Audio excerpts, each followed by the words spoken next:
আসসালামু আলাইকুম ওয়া রাহমাতুল্লাহি ওয়া বারাকাতুহু। প্রিয় দর্শক, আজকে ভিন্ন একটি বিষয় নিয়ে আলোচনা করব।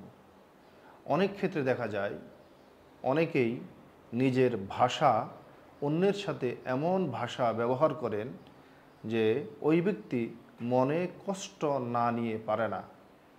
এজন্য আমাদেরকে ভাষা ব্যবহারে খুবই সতর্ক হতে হবে। রাসূলুল্লাহ সাল্লাল্লাহু আলাইহি ওয়াসাল্লাম বলেছেন, একজন মুসলমান আরেকজন মুসলমানের সাথে হাসি খুশিভাবে ব্যবহার করা, কথা বলা সুন্নাত।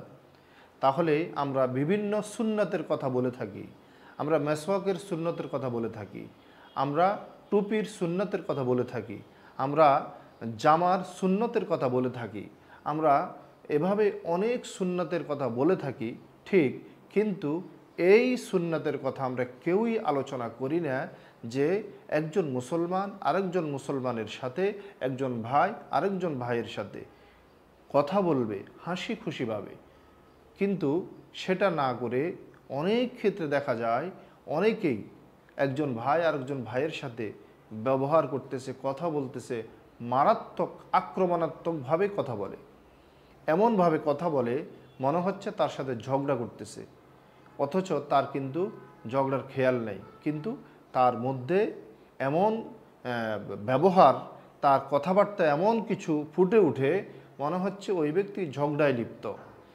আমি যেখানে সুন্দর করে বললে একটি জিনিস মীমাংসা হবে, একটি জিনিস সমাধান হবে, সেখানে আমাকে কেন খারাপ ব্যবহার করতে হবে? সেখানে আমাকে কেন ব্যবহার উচ্চ বাক্য করতে হবে?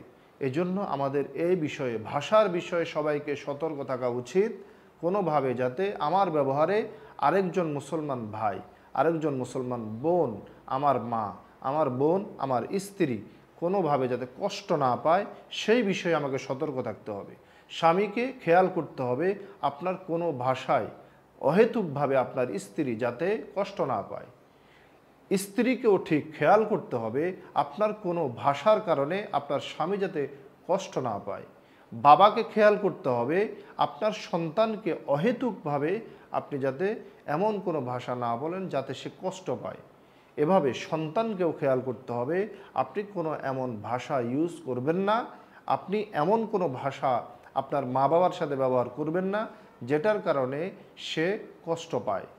এভাবে প্রত্যেকটা শ্বশুরকে খেয়াল করতে হবে তার ছেলের বউদের সাথে এমন কোনো ভাষা ব্যবহার করা যাবে না যেই ভাষার কারণে অহেতুকভাবে, অন্যায়ভাবে বউদের মনে কষ্ট যায়।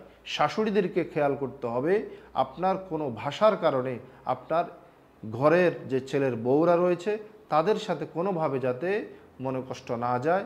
তাদের সাথে আপনার ব্যবহারটা সুন্দর হতে হবে, আপনার ব্যবহারটা ভালো হতে হবে, আপনার ব্যবহারটা মধুময় হতে হবে। স্ত্রীদেরকেও, বউদেরকেও আমরা বলবো আপনি এমন কোনো ভাষা ব্যবহার করবেন না যাতে আপনার শাশুড়ির মনে কষ্ট যায়। আমরা ভাষা ব্যবহারে যদি সতর্ক হই, রাসূল সাল্লাল্লাহু আলাইহি ওয়াসাল্লামের যদি সুন্নাহর দিকে খেয়াল করি, তাহলে একে অপরকে কিন্তু সুন্দর আচরণের মাধ্যমে, সুন্দর ব্যবহারের মাধ্যমে আপন করে নিতে পারবো। আল্লাহ পাক আমাদেরকে ভাষা ব্যবহারের ক্ষেত্রে সতর্কবান হওয়ার তৌফিক দান করুন।